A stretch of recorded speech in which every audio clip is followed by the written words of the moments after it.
July 26th.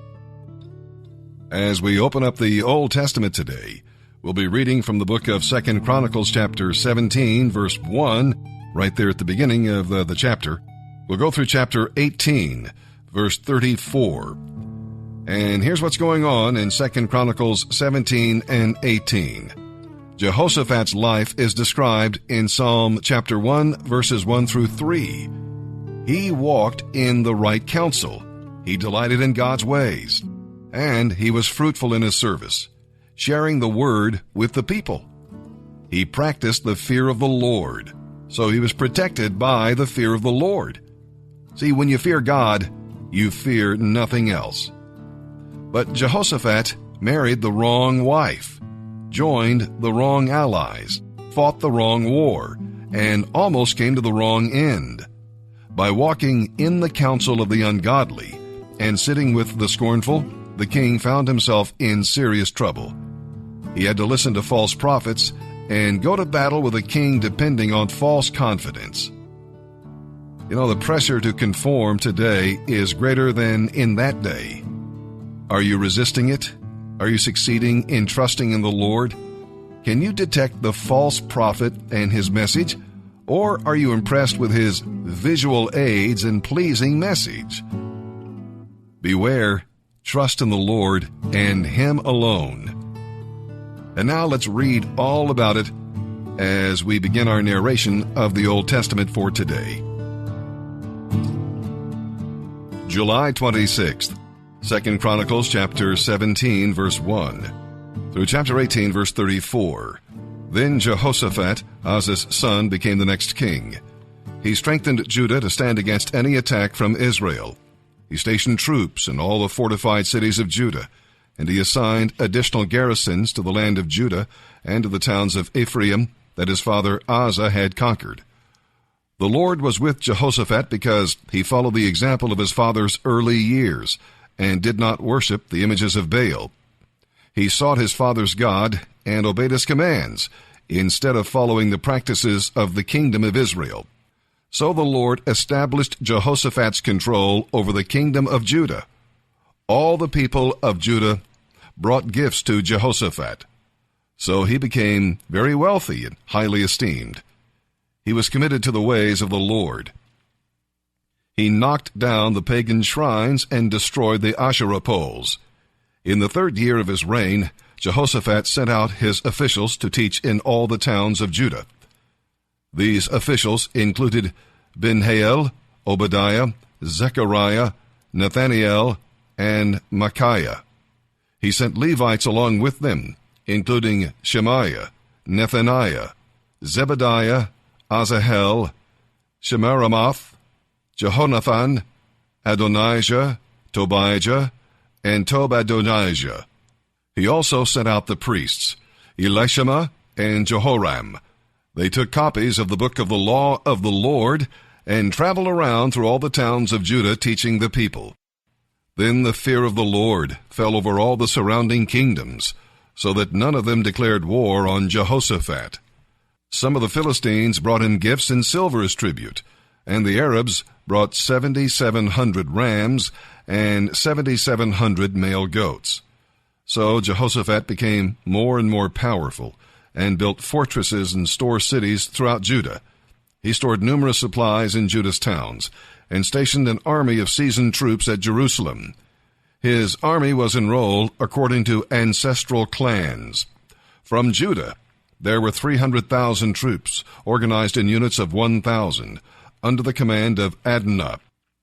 Next in command was Jehohanan, who commanded 280,000 troops. Next was Amaziah, son of Zechri, who volunteered for the Lord's service with 200,000 troops under his command. From Benjamin, there were 200,000 troops equipped with bows and shields. They were under the command of Eliada, a veteran soldier. Next in command was Jehozabad, who commanded 180,000 armed men. These were the troops stationed in Jerusalem to serve the king, besides those Jehoshaphat stationed in the fortified cities throughout Judah.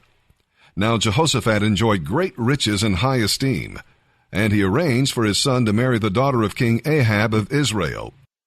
A few years later he went to Samaria to visit Ahab, who prepared a great banquet for him and his officials. They butchered great numbers of sheep and oxen for the feast. Then Ahab enticed Jehoshaphat to join forces with him to attack Ramoth-Gilead. "Will you join me in fighting against Ramoth-Gilead?" Ahab asked. And Jehoshaphat replied, "Why, of course. You and I are brothers, and my troops are yours to command. We will certainly join you in battle." Then Jehoshaphat added, "But first, let's find out what the Lord says." So King Ahab summoned his prophets, 400 of them, and asked them, "Should we go to war against Ramoth-Gilead or not?" They all replied, "Go ahead, for God will give you a great victory." But Jehoshaphat asked, "Isn't there a prophet of the Lord around too? I would like to ask him the same question." King Ahab replied, "There is still one prophet of the Lord, but I hate him. He never prophesies anything but bad news for me. His name is Micaiah, son of Imlah." "You shouldn't talk like that," Jehoshaphat said. "Let's hear what he has to say." So the king of Israel called one of his officials and said, "Quick, go and get Micaiah, son of Imlah." King Ahab of Israel and King Jehoshaphat of Judah, dressed in their royal robes, were sitting on thrones at the threshing floor near the gate of Samaria. All of Ahab's prophets were prophesying there in front of them. One of them, Zedekiah, son of Kenaanah, made some iron horns and proclaimed, "This is what the Lord says. With these horns you will gore the Arameans to death." All the other prophets agreed. "Yes," they said, "go up to Ramoth-Gilead and be victorious. The Lord will give you a glorious victory." Meanwhile, the messenger who went to get Micaiah said to him, "Look, all the prophets are promising victory for the king. Be sure that you agree with them and promise success." But Micaiah replied, "As surely as the Lord lives, I will say only what my God tells me to say." When Micaiah arrived before the king, Ahab asked him, "Micaiah, should we go to war against Ramoth-Gilead or not?" And Micaiah replied, "Go right ahead. It will be a glorious victory." But the king replied sharply, "How many times must I demand that you speak only the truth when you speak for the Lord?" So Micaiah told him, "In a vision I saw all Israel scattered on the mountains, like sheep without a shepherd. And the Lord said, 'Their master has been killed. Send them home in peace.'" "Didn't I tell you?" the king of Israel said to Jehoshaphat. "He does it every time. He never prophesies anything but bad news for me." Then Micaiah continued, "Listen to what the Lord says. I saw the Lord sitting on his throne, with all the armies of heaven on his right and on his left. And the Lord said, 'Who can entice King Ahab of Israel to go into battle against Ramoth-Gilead, so that he can be killed there?' There were many suggestions, until finally a spirit approached the Lord and said, 'I can do it.' 'How will you do this?' the Lord asked. And the Spirit replied, 'I will go out and inspire all Ahab's prophets to speak lies.' 'You will succeed,' said the Lord. 'Go ahead and do it.' So you see, the Lord has put a lying spirit in the mouths of your prophets, for the Lord has determined disaster for you." Then Zedekiah, son of Kenaanah, walked up to Micaiah and slapped him across the face.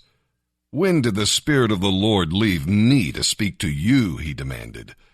And Micaiah replied, "You will find out soon enough, when you find yourself hiding in some secret room." King Ahab of Israel then ordered, "Arrest Micaiah, and take him back to Ammon, the governor of the city, and to my son Joash. Give them this order from the king: Put this man in prison, and feed him nothing but bread and water until I return safely from the battle." But Micaiah replied, "If you return safely, the Lord has not spoken through me." Then he added to those standing around, "Take note of what I have said." So the king of Israel and King Jehoshaphat of Judah led their armies against Ramoth-Gilead. Now King Ahab said to Jehoshaphat, As we go into battle, I will disguise myself so no one will recognize me, but you wear your royal robes." So Ahab disguised himself, and they went into battle. Now the king of Aram had issued these orders to his charioteers: "Attack only the king of Israel." So when the Aramean charioteers saw Jehoshaphat in his royal robes, they went after him. "There is the king of Israel," they shouted. But Jehoshaphat cried out to the Lord to save him, and God helped him by turning the attack away from him. As soon as the charioteers realized he was not the king of Israel, they stopped chasing him. An Aramean soldier, however, randomly shot an arrow at the Israelite troops, and the arrow hit the king of Israel between the joints of his armor. "Get me out of here," Ahab groaned to the driver of his chariot. "I have been badly wounded."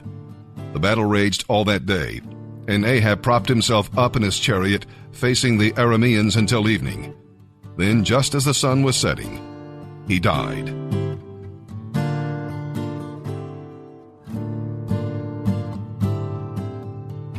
July 26th.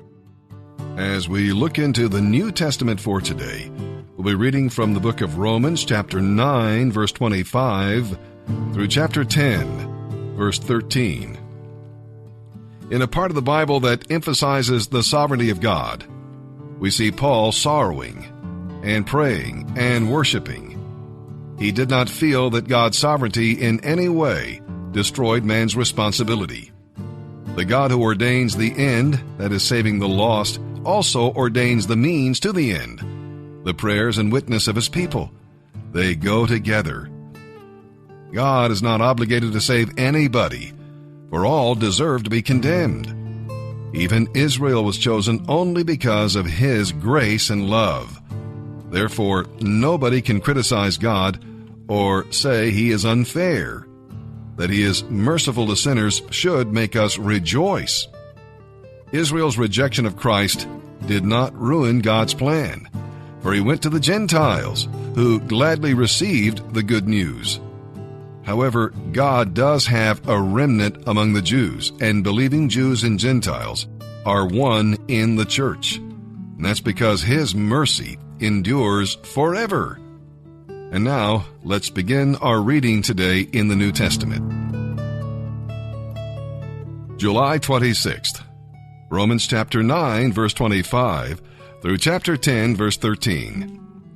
Concerning the Gentiles, God says in the prophecy of Hosea, "Those who are not my people, I will now call my people, and I will love those whom I did not love before."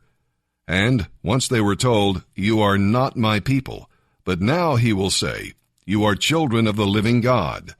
Concerning Israel, Isaiah the prophet cried out, "Though the people of Israel are as numerous as the sand on the seashore, only a small number will be saved. For the Lord will carry out his sentence upon the earth quickly and with finality."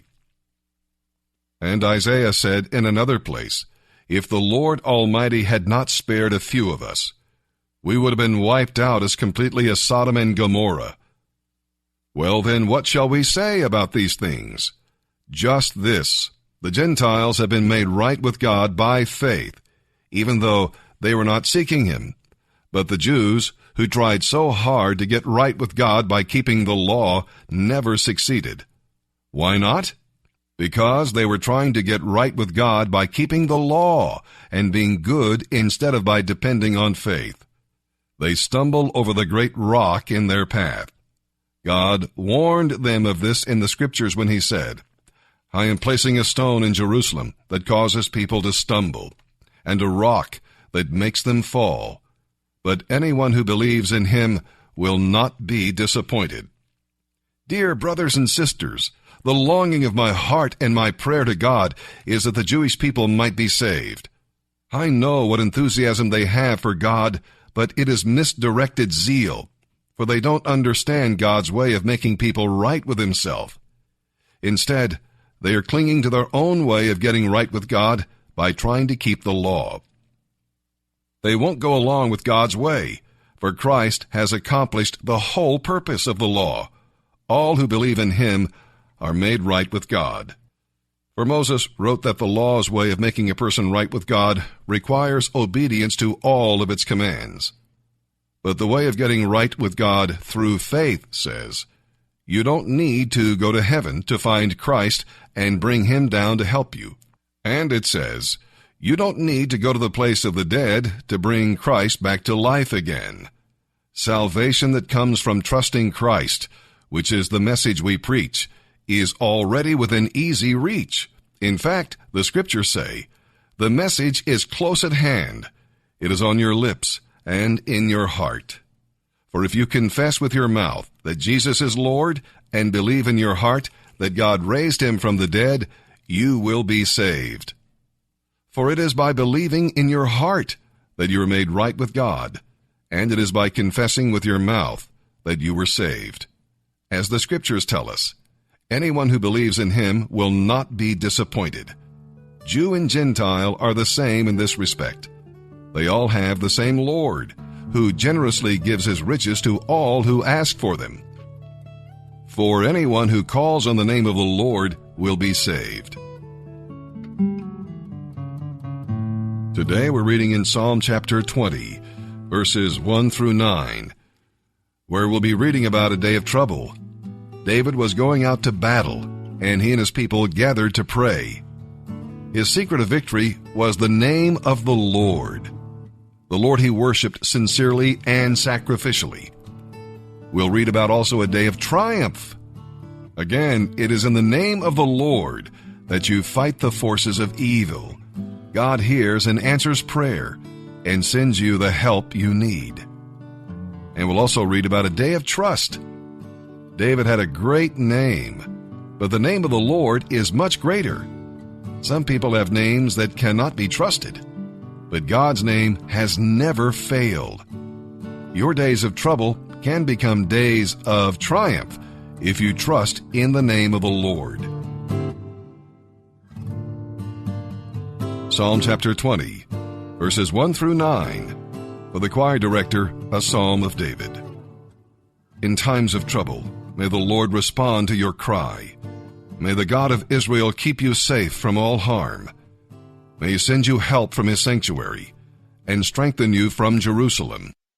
May he remember all your gifts and look favorably on your burnt offerings. May he grant your heart's desire and fulfill all your plans. May we shout for joy when we hear of your victory, flying banners to honor our God. May the Lord answer all your prayers. Now I know that the Lord saves his anointed king. He will answer him from his holy heaven and rescue him by his great power. Some nations boast of their armies and weapons, but we boast in the Lord our God. Those nations will fall down and collapse, but we will rise up and stand firm. Give victory to our King, O Lord. Respond to our cry for help. Proverbs chapter 20, verses 2 and 3. The king's fury is like a lion's roar. To rouse his anger is to risk your life. Avoiding a fight is a mark of honor. Only fools insist on quarreling.